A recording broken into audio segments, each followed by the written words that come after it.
All right, let's go. Class? Yes. All right, all you shiny happy faces, I'm glad that you're here and everyone's going to be taking notes, right? So, we're finishing 12.4 for those people that have their notebooks out and open during this lesson. Okay, so starting with example 2, we're going to use this rule 68, 95, 99.7 rule. Distribution, find the male heights in the figure to find the percentage of men in North America whose heights between 66 and 74. So if you look right here, 66 comes down here, 74 is right here. So this one is a standard unit. And so that's going to be what percentage of all the people in this survey is going to be 68%. Now, I'm going to add some more to this, which is going to help later on. Because when we're talking about the standard bell curve, we have this right here, which is my X bar, which is my mean, right? Okay.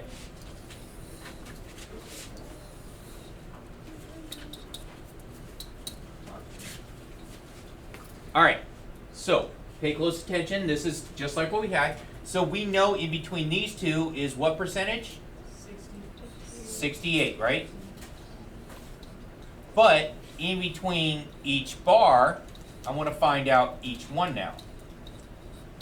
So if it's 68 with from -1 to 1, how would I figure out just the right side? What would I do to figure out just the right side? How much of 68 is on the right-hand side? 34%, right? It's half of it. So it's going to be 34%. So I'm going to put, and so on the left side it's also, so it's 34% on the left and the right. Does that make sense? Now we're going to calculate the next ones. So the next is +2 -2.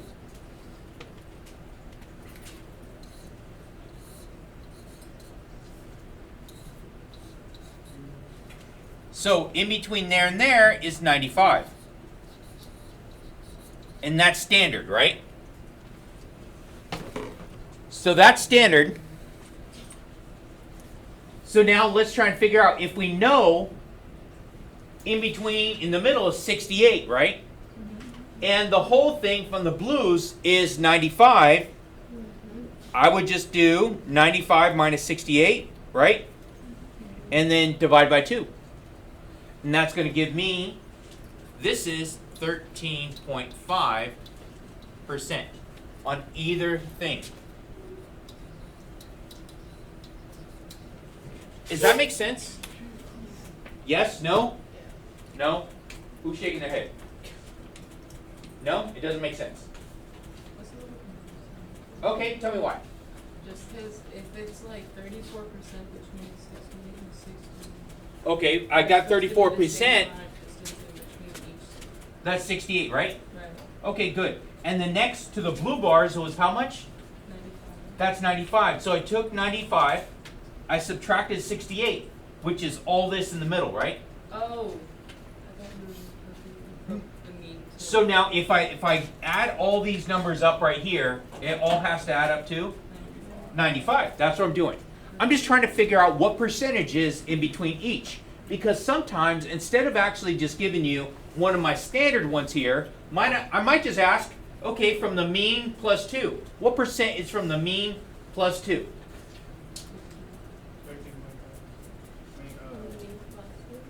So what would I do to find the mean plus 2? Add 34 and 13.5. And so that would tell me that in between the mean to 2 standard deviations, so positive 2 standard deviations, it's 40, what? 47.5. That's the type of questions you're going to see. But if you have it all broken down, you could easily say, hey, I can add those together, right? Or I could subtract or see what's going on here. Because sometimes it's going to be different. Okay? So let's do my last one here, which is my 3s. So I have -3 and +3.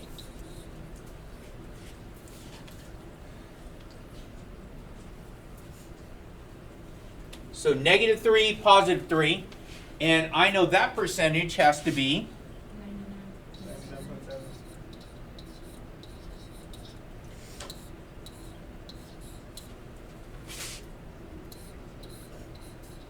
99.7.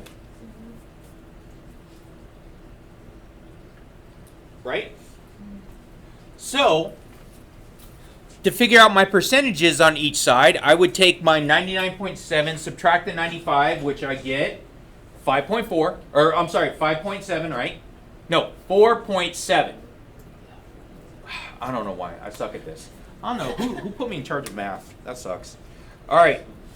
Okay, and then divide by 2, where I get 2.35.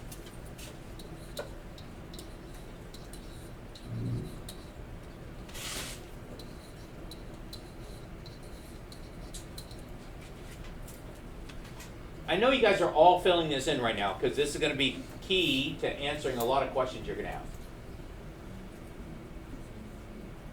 And that covers 99.7.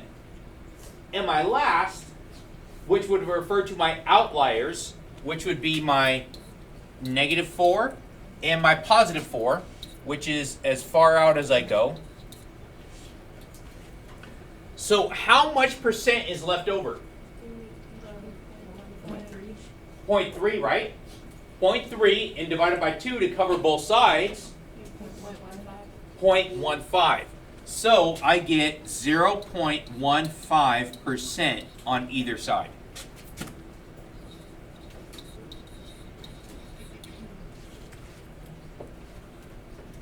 So it's going to be nice to be able to calculate these things just by using the different bars. So you can either add or subtract just using the bars.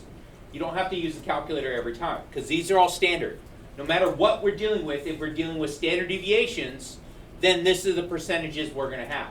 We're going to deal with some z-scores later on that have to do with, you know, a little bit more, but the calculator calculates that for you. All right. Can I move on? Yes? Okay.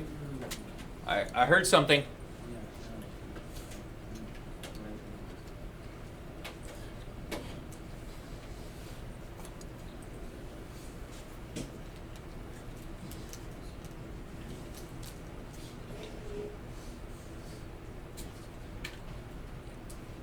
Someone really on their phone right now? Oh, hell no. Put the damn thing away. Mm-hmm. All right. I gotta get moving. So I can come back to this here when we're done, okay? Okay. Computing z-scores. We have a formula to calculate a z-score. Data item minus the mean divided by standard deviation. That's going to give me my z. Okay? Data items above the mean are positive z-scores. Data items below the mean are negative z-scores. The z-score at the mean is 0. Now the z-score is how far or how many standard deviations it is away from the mean. Because it's not always going to be 1 or 2 or any integers. We can get halves, we can get decimals, we can get fractions. So we're going to calculate where that's going to end up. All right, are we okay? That's our formula. Says the mean weight of newborn infants is 7 pounds and the standard deviation is 0.8 pounds. The weight of a newborn infant are normally distributed. Find the z-scores for a weight of 9 pounds. That's a big baby. So, z-score is my data item, right? Minus the mean divided by standard deviation. So what's the data item we're testing for? What did it say in the weight? Yeah, we're talking about the weight, right? But which one is the data item I'm checking? 9, right? We're checking 9, so it's going to be 9 minus, what's the mean? 7 pounds, right? And my standard deviation is going to be? There we go.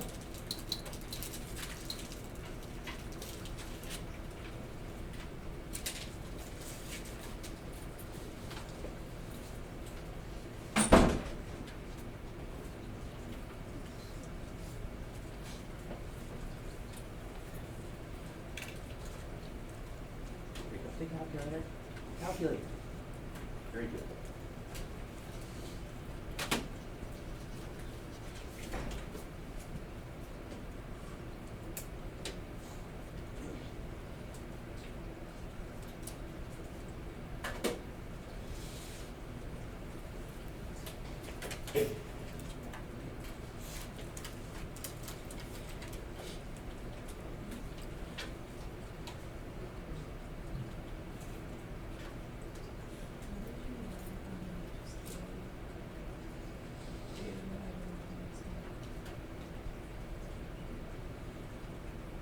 Bet she has an idea.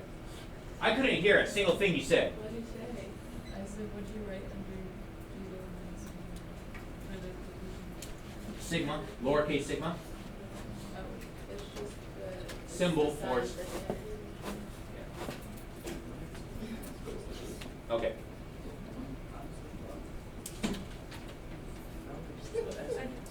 See, I told you she had an idea.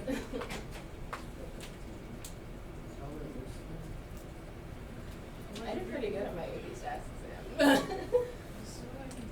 She has one too. So what do you think? I broke my pencil. I know, no. that's what I was. What the fuck? No, no. What the no. what? Oh, no. What Seriously. The, what the bull? Go back at him. Man, Go back. Deshaun, you gotta check your boy on He this. doesn't have a What very is bright all? idea. Huh? He doesn't have a very bright idea. Always, always. Drop it twice. Why didn't it break already? Mm-hmm. Oh, God. It is God. No, because I don't think it's the No, same that shit is for wrong. me too. No. Like the pocket, he broke my pencil lead. No. You have more pencil I actually don't, but than I'll show you pencil lead. I have a drawer full. I have a drawer full. Let's do this. Got it. A whip? No, why not? Like I said, I got a drawer full of these. Okay. Wow, wow. All right, okay. All right. So, what do we get for our z-score here? 2.5. 2.5. Is that positive or negative? Positive. Now, if it's positive 2.5, that means is it going to the right of my mean or to the left of my mean? To the right. Very good, to the right of the mean. So it means here is right there. If you guys can see that. So it's not always going to end up exactly at one of my points. It's not going to be at one of my integers. So right here, I'm looking at, and that's where I end up at. So that's where it's at. So if I'm looking at the bell curve, and the tall part is like the most common, like percentages, and it shrinks as I go down. So a very small amount of babies in this one, right, newborns, are born at 9 pounds. Yeah. My nephew was 11. What? My niece was 18.2. What? That's hatching. That's a grown man. No, that, come on. She was also 23 inches. Wow. Oh, I have pictures Ah, of that's a her. full-grown baby. She fit in a 40-pound pumpkin for Halloween. For her first Halloween.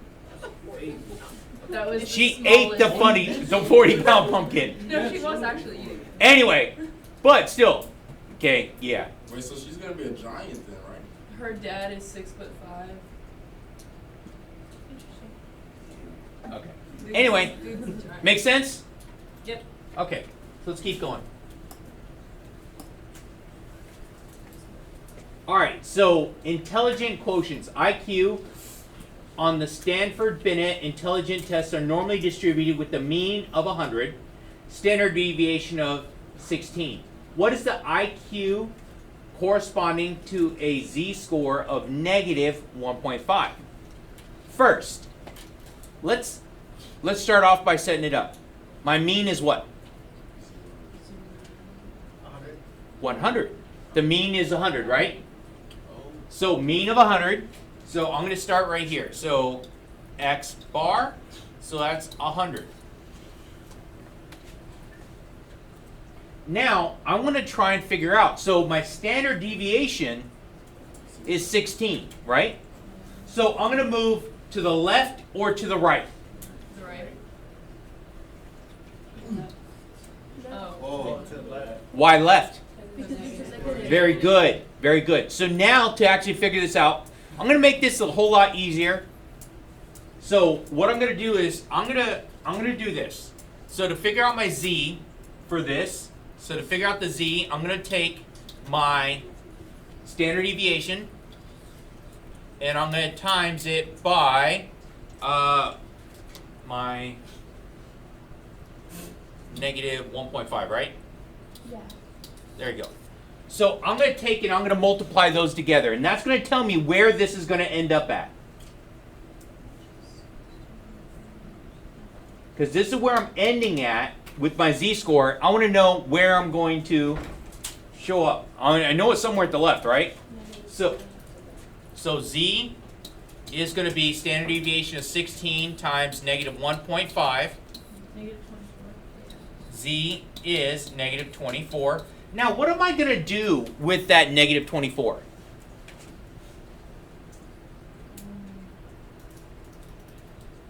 Subtract it from the mean.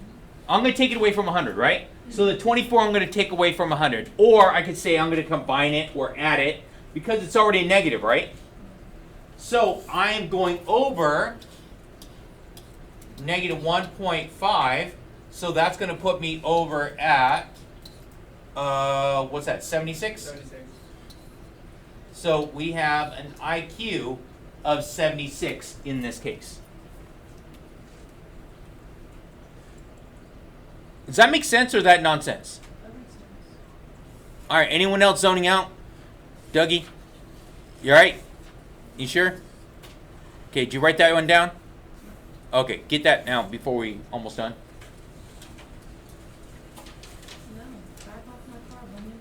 All right. Questions, concerns, complaints, conspiracy theories. I think Tyler's a robot. An NPC. All right, so I'm going to save the rest of it for, when do I see you again? Thursday. Thursday. I'm going to save the rest for Thursday. Okay?